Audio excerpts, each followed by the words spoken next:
विद्यार्थी मित्रांनो, आपली जी बुद्धिमत्ता चाचणी क्रमांक 26 आपण घेतली होती, ती कालमापन, दिनदर्शिका किंवा कॅलेंडर या घटकावर होती. स्पर्धा परीक्षेच्या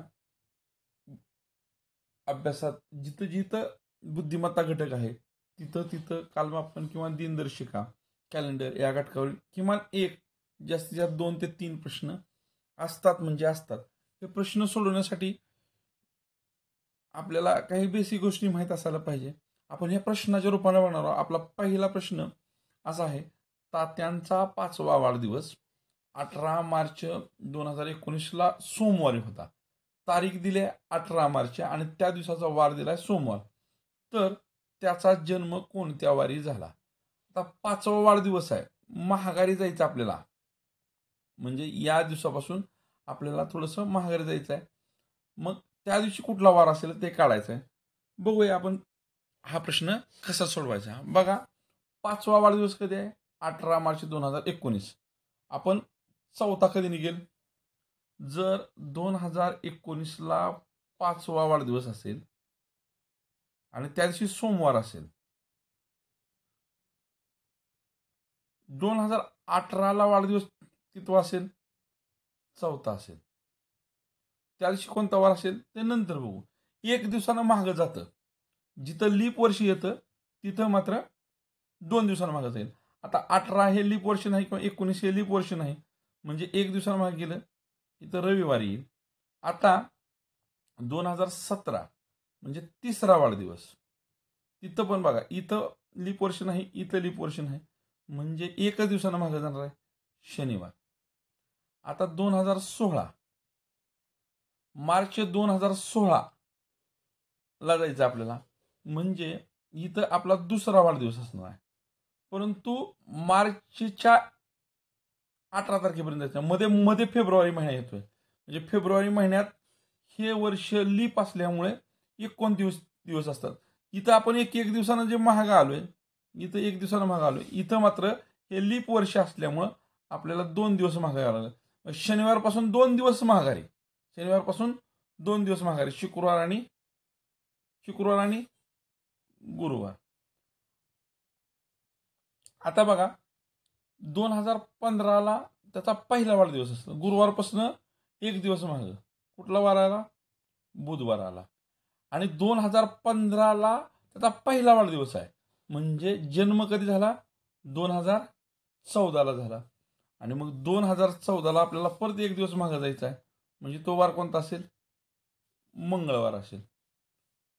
पर्याय आहे का आपल्याकडे मंगळवार? पर्याय आपल्याकडे आहे 2 नंबरला. याच प्रश्नाचं उत्तर आपण असं माघारी केले, त्याच्याऐवजी आणखीन एका पद्धतीनं बघूया. आपल्याला 2019ला 5वा वाढदिवस आहे, म्हणजे त्याचा जन्म कधी असणार आहे? 2014ला असणार आहे. त्याच पद्धतीने करत जायचं आपण, महागा जायचं आपल्याला. बघा, आता लिहिलं त्याप्रमाणे 2019, 2018, 2017, 2016. आता इथं -1 दिवस झाला, इथं -1 दिवस झाला, इथं -1 दिवस झाला, इथं मात्र -2 दिवस होणार आहेत.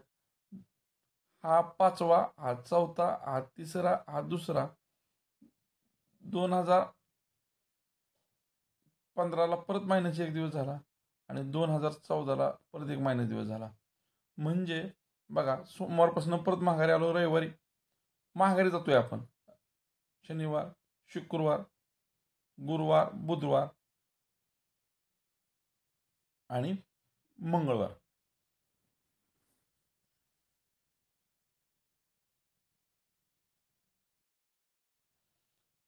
आपण दुसऱ्या पद्धतीने उत्तर बघतोय. 2019ला 5वा वाढदिवस आहे, म्हणजे जन्म काढायचा असेल तर 2019 वजा 5 करावा लागेल आपला, म्हणजे 2014ला जन्म आला.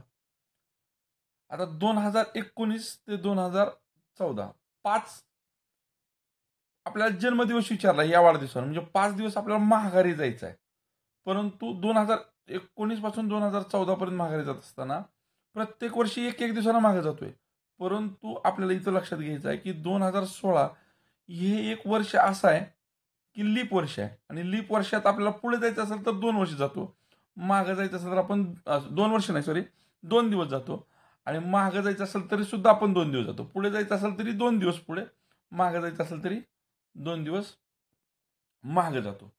मग इथं आपल्याला नेमकं मागं किती दिवस जायचं बघा.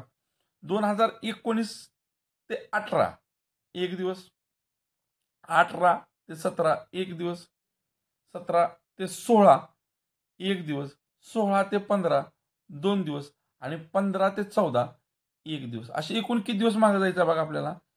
3 आणि 3 6 दिवस जायचं आहे. म्हणजे आपल्याला सोमवारपासून मागं 6 दिवस जायचं आहे.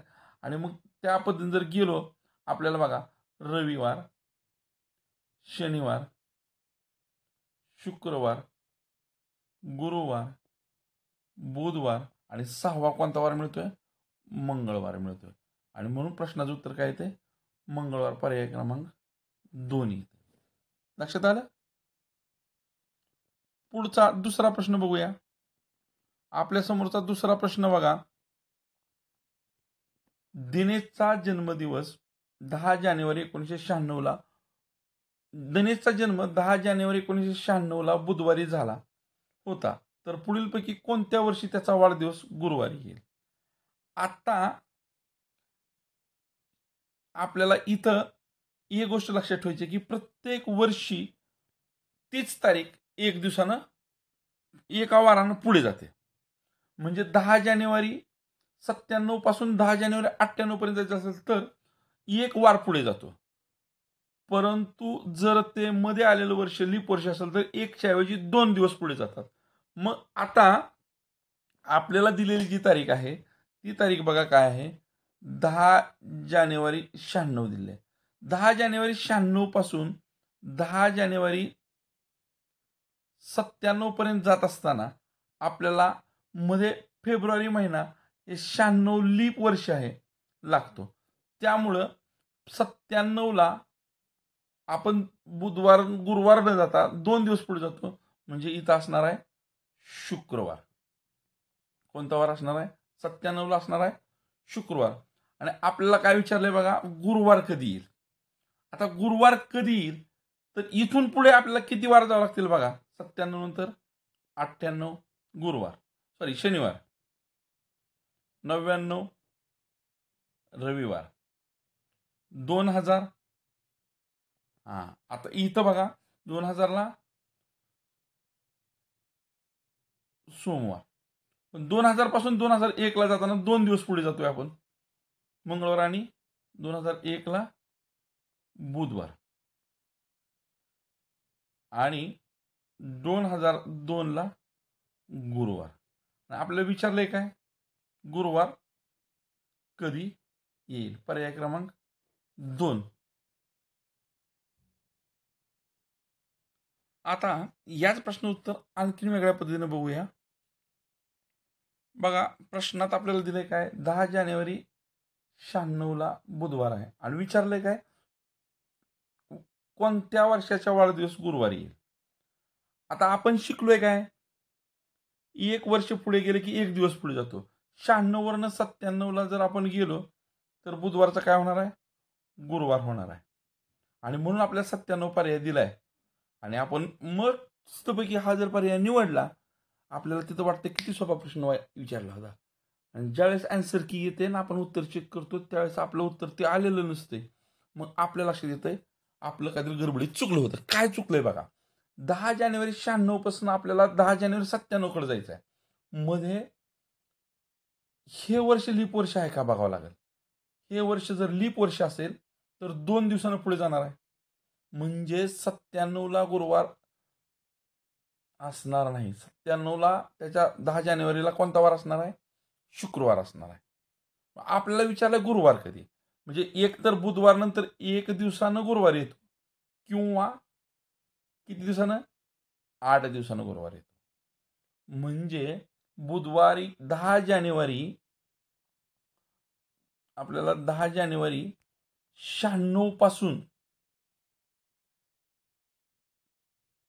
एक दिवसानं मोजत गेलं तर 8 दिवस पुढे जायचं आहे. परंतु 96 हे एक लीप वर्ष आहे आणि पुढे जात असताना 2000 हे एक लीप वर्ष आहे.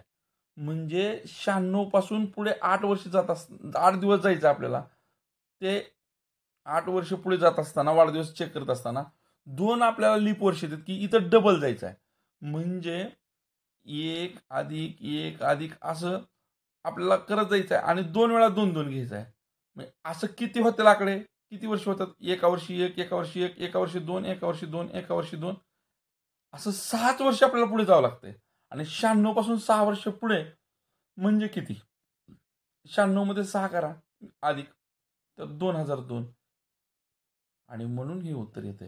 हे उत्तर येत नाही. तुम्ही जर हे उत्तर निवडलं तर तुमची नक्की दांडी उडते. आपण पुढचा तिसरा प्रश्न बघूया.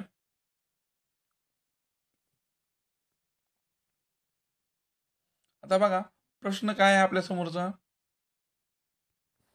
सविताचा जन्म शनिवार दिनांक 4 सप्टेंबर 1993 ला झाला तर तिचा तिसरा वाढदिवस कोणत्या दिवशी येईल? बघायचं काय आहे मध्ये लीप वर्षी येतंय का हे महत्वाचं आहे.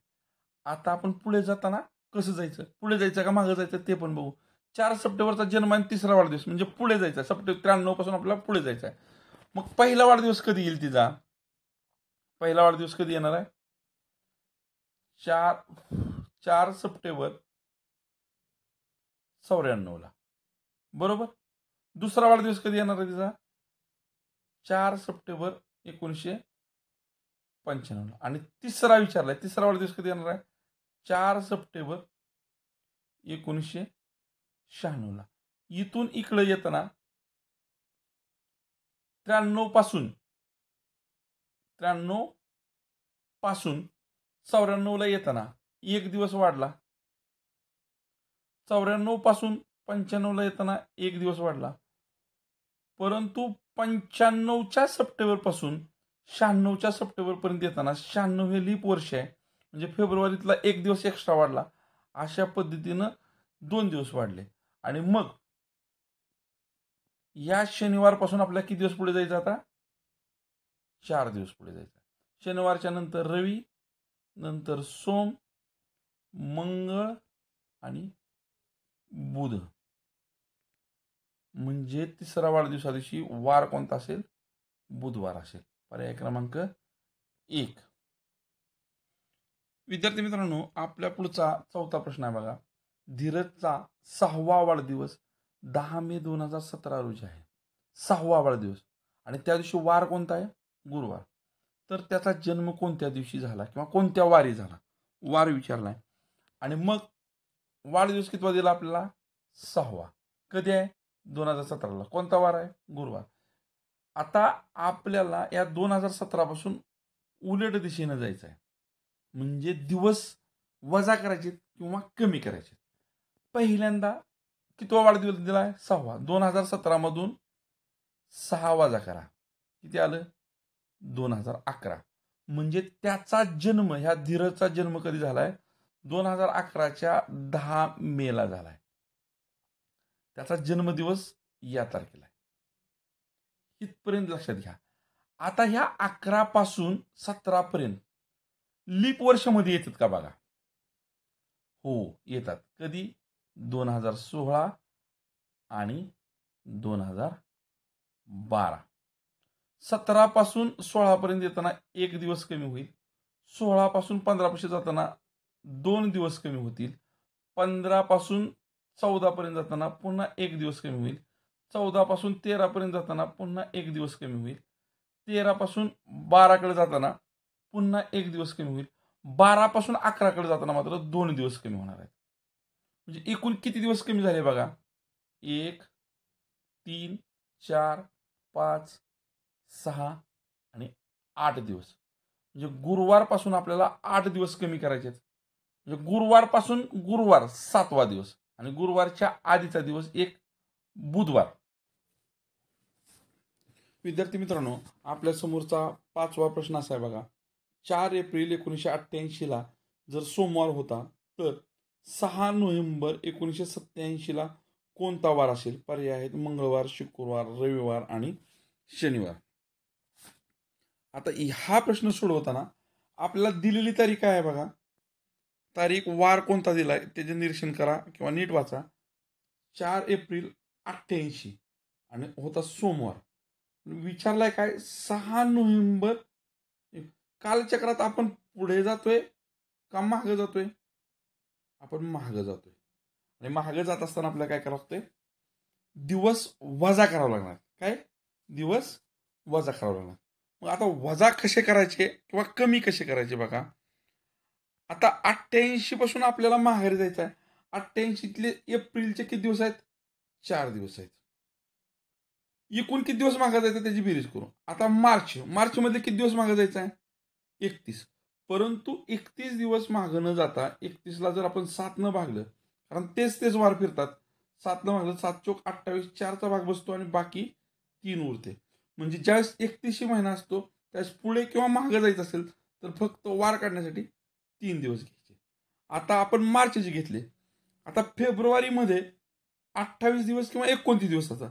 जर 28 दिवस असतील तर 7 न भाग झाल्यामुळं यात आधी करायची गरज नाही. पण जर हा महिना हे वर्ष लीप असेल तर तिथं 29 दिवस असतात आणि मग 29ला जर 7 न भागलं तर भाग 4 जातो आणि बाकी 1 उरते. म्हणजे फेब्रुवारी 88 हे लीप वर्ष असल्यामुळे फेब्रुवारीमध्ये 29 दिवस आहेत आणि मग त्यातला 1 दिवस आपल्याला एक्स्ट्रा माघारी जायचा आहे. अशा पद्धतीनं आपल्याला जानेवारीमध्ये पुन्हा 30 का 31 दिवस आहेत. 31 असेल तर 3 दिवसांना मागे जायचं आहे. त्याच पद्धतीनं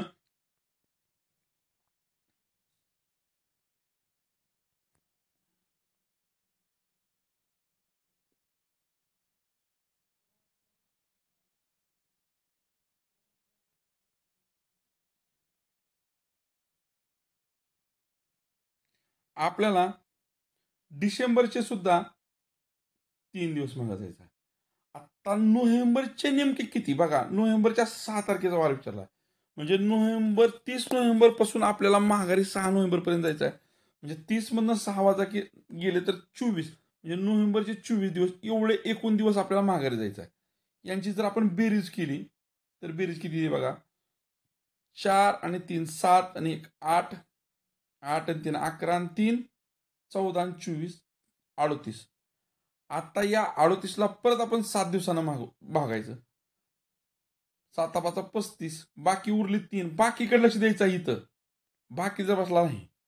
किती दिवस मागे जायचं मग? फक्त 3 दिवस मागे जायचं. या सोमवारपासून 3 दिवस मागे जायचं आहे. सोमवारपासून 3 दिवस मागं. पहिला दिवस सोमवारच्या मागचा रविवार, त्याच्या मागचा शनिवार, त्याच्या मागचा शुक्रवार. म्हणजे या तारखेला 6 नोव्हेंबर 1987ला शुक्रवार असणार आहे.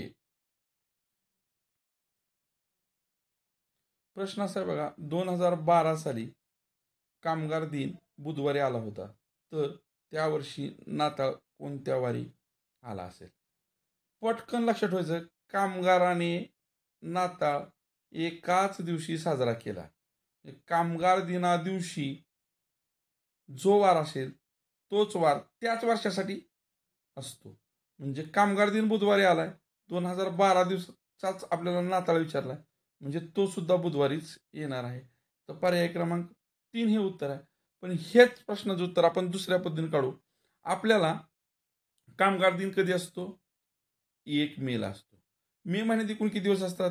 31. त्यातला हा एक आपल्याला ऑलरेडी दिला. म्हणजे राहिले किती दिवस? 30 दिवस. आपल्याला मे पासून नाताळ कधी असतो? 25 डिसेंबरला असतो. कधी? 25 डिसेंबरला. मे पासून 25 डिसेंबरपर्यंत जायचं आहे. मे महिन्यातले 30 दिवस. जून महिना हा 30 आहे. 30 किंवा त्यातले 2 दिवस धरायचे. त्याच्यानंतर जुलै महिना हा 31 आहे. त्यातले 31 किंवा 3 धरायचे. ऑगस्ट हा 31 आहे. त्यासाठी 3 किंवा 31 धरायचं. सप्टेंबर 30 आहे 2, ऑक्टोबर 31 आहे आणि नोव्हेंबर 2. यांची बेरीज करायची आता. 30 अधिक 2 32 अधिक 3 35 अधिक 3 38 अधिक 2 40 43 2 45 45 आणि 25 70 दिवस झाले. 70ला जर आपण 7 न भागलं तर भाग जातो 7चा. बाकी किती उरले? 0. बाकी 0 उरली याचाच अर्थ 1 मेला जो दिवस होता तोच नाताळ दिवशी आहे. यानंतर आपण 7वा प्रश्न बघूया. 2012 मध्ये प्रजासत्ताक दिन जर शुक्रवारी येतो तर 2011 मध्ये स्वातंत्र्य दिन कोणत्या वारी येईल किंवा आला असेल. आता 2012चा प्रजासत्ताक दिन शुक्रवार दिलाय आणि आपल्याला 11चा स्वातंत्र्य दिन विचारलाय. यासाठी आपल्याला कोणत्या कोणत्या गोष्टीची स्पष्ट सूचना घ्यावी लागेल बघा. आपल्याला पुढे जायचं आहे की मागे जायचं आहे? मागे जायचं आहे. मग 2012च्या जानेवारी महिन्यात आपण किती दिवस मागे आलो, तिथून जर मागे राहायचं तर 26च्या 26 दिवस मागे आलो. एकूण किती दिवस मागे येतो ते काढायचं आपल्याला. आता जानेवारी 12तले 26 दिवस आपण मागे आलो. डिसेंबर मधले आपल्याला किती दिवस मागे यायचं आहे? 15 ऑगस्ट पर्यंत यायचं आहे बघा. म्हणजे डिसेंबरचे 31 दिवस. एक तर ते 31 घ्यायचं किंवा 3 घ्यायचं. त्याच्यानंतर नोव्हेंबरचे 30 दिवस. जर 30 महिना असेल 2 दिवस घ्यायचे. 31 महिना असेल तर 30 दिवस. हे सगळे दिवस आता आपण माघारी जाणार आहेत. नोव्हेंबरचे आपण किती घेतले? 2. ऑक्टोबरचे किती? 3. त्याच्यानंतर सप्टेंबरचे किती? 2.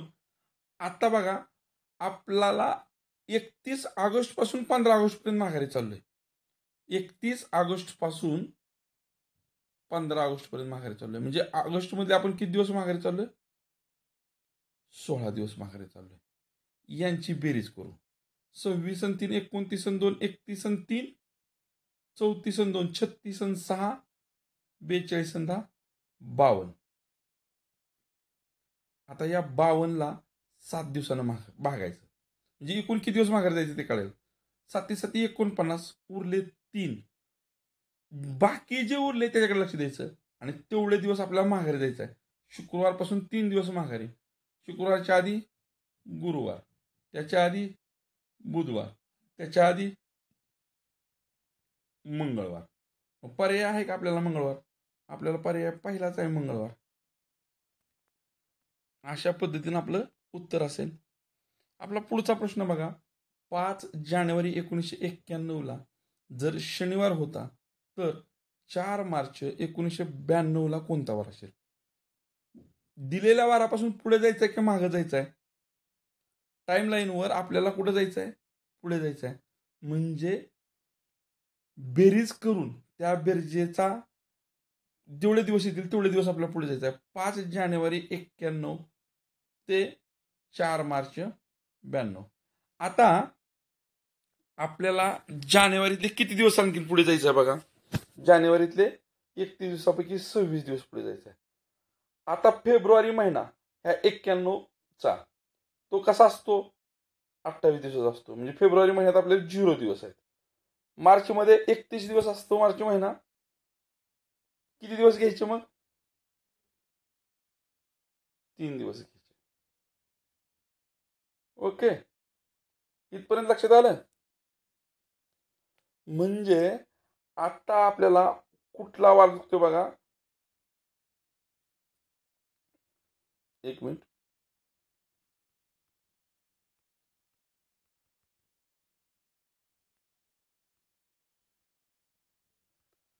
आपण जानेवारीचे 26 दिवस घेतले, फेब्रुवारीचे 0 दिवस घेतले, मार्चचे 3 दिवस घेतले, एप्रिलचे 2 दिवस, मेचे 3 दिवस, जूनचे 2 दिवस, जुलैचे 3 दिवस, ऑगस्टचे 3 दिवस, सप्टेंबरचे 2 दिवस, ऑक्टोबरचे 3 दिवस, नोव्हेंबरचे 2 दिवस, डिसेंबरचे 3 दिवस, जानेवारीचे 3 दिवस, फेब्रुवारी 92 बघा मध्ये आला. इथं 0 घ्यायचे का 1 घ्यायचे? 1 दिवस.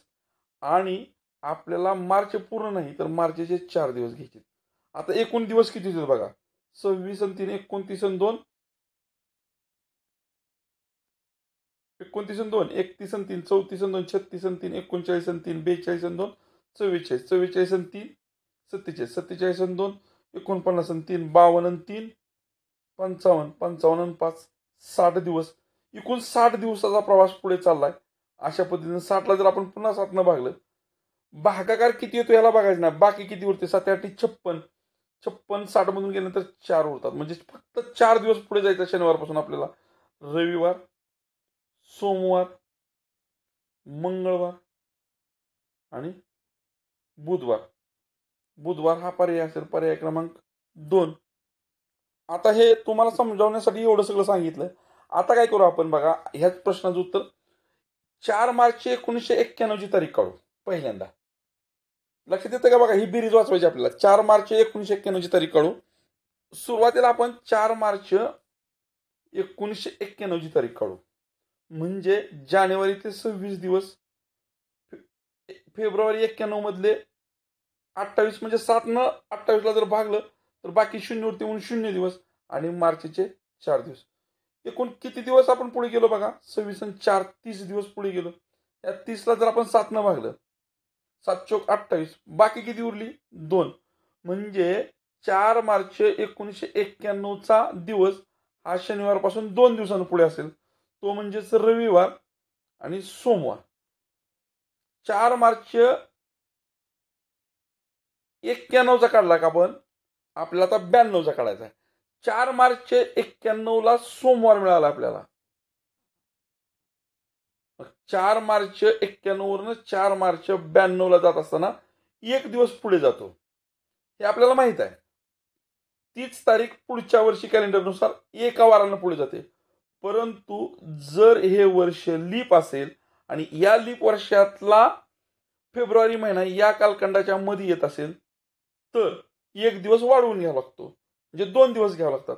92 हे लीप वर्ष आहे आणि या कालखंडात फेब्रुवारी महिना पाळतो, म्हणून सोमवारपासून पुढचा वार मंगळवार न घेता लीप वर्ष आल्यामुळं पुढचा वार आपल्याला बुधवार घ्यावा लागेल. 1 दिवसानं वार वाढवावा लागेल आणि मग बुधवार. हेच उत्तर आपलं मग आपण आलं होतं. पुढचा 9वा प्रश्न बघू. प्रश्न बघा, सुरेशचा जन्म 4 ऑक्टोबर 1999 साली झाला. रमेशचा जन्म सुरेशच्या 6 दिवस अगोदर झाला होता. त्या वर्षी स्वातंत्र्य दिन रविवारी होता. तर रमेशचा जन्म कोणत्या वारी झाला? इथं खूप गोंधळाचं गणित दिलेलं आहे, उदाहरण दिलेलं आहे. 4 ऑक्टोबरची तारीख दिली आहे, वार दिलाय स्वातंत्र्य दिन त्याच वर्षाचा रविवार, आणि विचारलाय रमेशचा जन्म. दिले सुरेशची माहिती, विचारला रमेशचा जन्म. सुरुवातीला आपण काय करू, या 4 ऑक्टोबर 99 या दिवशी कोणता वार असेल ते काढू. त्याच वर्षीच्या स्वातंत्र्य दिना दिवशी रविवार होता, म्हणजेच 15 ऑगस्टला रविवार होता. आपल्याला काढायचं आहे कुठलं, 4 ऑक्टोबरचं. आता 15 ऑगस्टला रविवार होता. ऑगस्ट महिन्यातले आपल्याला इथून टाइम लेवलवर पुढे जायचं आहे. मग ऑगस्ट महिन्यातले आपल्याला 16 दिवस पुढे जायचं आहे. सप्टेंबर महिना 30 आहे, म्हणजे त्यातले आपल्याला 2च दिवस पुढे जायचं आहे. आणि ऑक्टोबर महिन्यातले आपल्याला 4 दिवस पुढे जायचं आहे. अशा पद्धतीने एकूण दिवस किती होतात बघा, 16 आणि 2 18 आणि 4 22. 22 ला आपण जर 7 न भागलं, 3 चा भाग जातो आणि बाकी 1 उरते. म्हणजे 4 ऑक्टोबरचा दिवस हा रविवारपेक्षा फक्त 1 न पुढे असेल, म्हणजे 4 ऑक्टोबरला सोमवार असेल. आता ही 4 ऑक्टोबर हा सुरेशचा जन्मदिवस आहे आणि त्या दिवशी सोमवार होता. कोणता वार होता, सोमवार. पण रमेश काय झालाय, त्याच्या अगोदर 6 दिवस जन्मलाय. म्हणजे ह्या सोमवारपासून अगोदर, म्हणजे आपल्याला उलट जावं लागेल.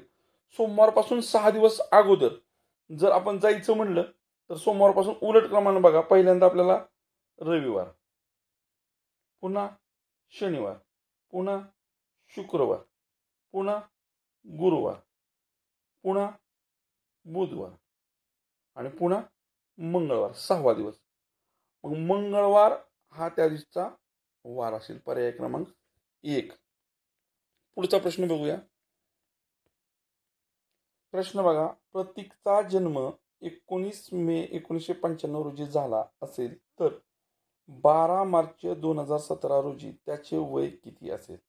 आता हे करण्यासाठी काय करायचं, पटकन आपण हे 2017 2017 परत महिना आणि परत दिवस, याच्यातून आपली मूळची जन्मतारीख वजा करायची. 1995. महिना कोणता आहे बघा, मे म्हणजे किती आहे ना, 5वा महिना. आणि दिवस किती आहेत बघा, 19. आता 12तून 19 वजा होत नाहीत. 12तून 19 वजा होत नाहीत. मग याच्या, हा महिना कोणता आहे, तिसरा म्हणजे मार्च. याच्या आधीच्या महिन्यातले दिवस इकडे वाढवायचे. इथं 2 करायचं आणि याच्या आधीच्या महिन्यातले दिवस इथं वाढवायचे. किती दिवस वाढवावे लागतील? याच्या आधी, तिसऱ्याच्या आधीचा महिना कोणता, फेब्रुवारी. म्हणजे अधिक दिवस केले 28. 40 वजा 19 केलं, 21 झालं. शेवटी 21 असला पर्याय कुठं कुठं आहे बघा, इथंच उत्तर निघतं आपलं. तरी पण पुढे जाऊया आता. आता या 2 महिन्यातनं 5 महिने जात नाहीत. म्हणजे आपल्याला इकडं वर्ष, 1 वर्ष उष्ण घ्यावं लागेल. 1 वर्ष उष्ण घ्यायचं म्हणजे इथं 2016 करावं लागेल. आणि इकडं 12 महिने आले. 12 आणि 2 14 झाले. 14तनं 5 गेले, 9 उरले. आणि 2016, 6तनं 5 गेले, 1 उरले. 11तनं 9 गेले, 2 उरले, हातच्या माघारी गेला. 10तनं 10 गेले. 21 वर्ष, 9 महिने आणि 21 दिवस. बघा पर्याय क्रमांक 1. हातचं घ्यायचं समजून घ्या फक्त. अशा पद्धतीनं आपल्याला या 10 प्रश्नांची उत्तरं सोडवता येतील.